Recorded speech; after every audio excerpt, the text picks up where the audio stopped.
Assalamualaikum warahmatullahi wabarakatuh. Salam sejahtera bagi kita semua. Perkenalkan, saya Siva Saidina dengan NPM 2021 1450 dari kelas R3N Universitas Indraprasta PGRI. Di sini saya akan menjelaskan materi tentang manusia, nilai, moral, dan juga hukum. Manusia, nilai, moral, dan hukum merupakan sesuatu yang tidak dapat dipisahkan. Masalah-masalah serius yang dihadapi bangsa Indonesia berkaitan dengan nilai, moral, juga hukum. Antara lain mengenai kejujuran, keadilan, menjilat, dan perubahan negatif lainnya sehingga perlu dikedepankan pendidikan agama dan moral karena dengan adanya panutan, nilai, bimbingan, juga moral dalam diri manusia akan sangat menentukan kepribadian individu atau jati diri manusia, lingkungan sosial, dan kehidupan insan. Materi pertama ada nilai. Dalam kehidupan sehari-hari, manusia selalu berkaitan dengan nilai. Nilai menjadikan manusia terdorong untuk melakukan tindakan agar harapan itu terwujud dalam kehidupannya. Nilai-nilai menjadi landasan sangat penting yang mengatur semua perilaku manusia. Nilai menjadi sumber kekuatan dalam menegakkan suatu ketertiban dan keteraturan sosial. Nah, dengan adanya sistem nilai budaya yang meresap dan merekat kuat dalam jiwa masyarakat, maka akan lebih sulit diganti atau diubah dalam waktu yang singkat. Nilai tidak hanya sesuatu yang berwujud benda material aja, akan tetapi juga sesuatu yang tidak berwujud benda material. Bahkan sesuatu yang bukan benda material itu dapat menjadi nilai. Bahkan nilainya bisa menjadi nilai yang sangat tinggi. Nilai cenderung bersifat tetap, tetapi yang berubah adalah penilaian oleh manusia. Oleh karena itu, tidak tepat dikatakan bahwa ada pergeseran nilai, karena nilai tidak pernah bergeser. Yang bergeser adalah persepsi atau penilaian manusia. Selanjutnya, moral. Nilai moral berkaitan dengan tingkah laku atau perilaku manusia tentang hal baik dan buruk.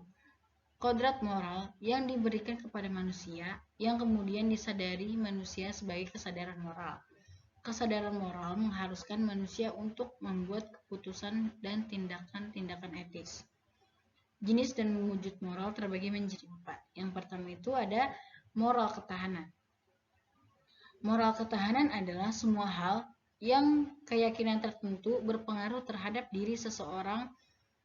Wujud moral berhubungan dengan agama atau religiositas, seperti menghargai sesama manusia, menghargai agama orang lain, hidup rukun dengan orang yang berbeda agama. Yang kedua, moral ideologi dan filsafat. Moral ideologi dan filsafat adalah semua hal yang berkaitan dengan semangat berbangsa. Contohnya seperti menolak ideologi asing yang ingin mengubah dasar negara Indonesia. Yang ketiga, moral etika dan kesusilaan. Adalah semua hal yang berhubungan dengan etika dan budaya juga tradisi. Contohnya mengucapkan salam kepada orang lain ketika bertemu, atau kesusilaannya misalnya menghargai orang ketika bertemu berpapasan. Yang terakhir, moral disiplin dan hukum. Adalah segala hal yang berhubungan dengan kode etika profesional dan hukum yang berlaku di masyarakat dan negara. Contohnya seperti menaati rambu-rambu lalu lintas, memakai perlengkapan yang lengkap ketika berkendara. Moralitas perlu dipandang sebagai tanda adanya pribadi yang memiliki keteraturan dalam tatanan moralitas. Dan keluarga merupakan salah satu tempat yang paling tepat dalam membentuk manusia bermoral dan yang paling dekat dengan cita-cita pendidikan yang sebenarnya. Yang terakhir ada hukum. Dalam kehidupan sosial, orang akan menaati hukum karena dinilai memberikan ketentraman dan ketertiban, serta tidak ingin mendapatkan sanksi ketika orang tidak lagi mematuhi aturan yang berlaku. Kualitas hukum sebagian besar ditentukan oleh mutu moralnya. Sebaliknya, moral pun membutuhkan hukum.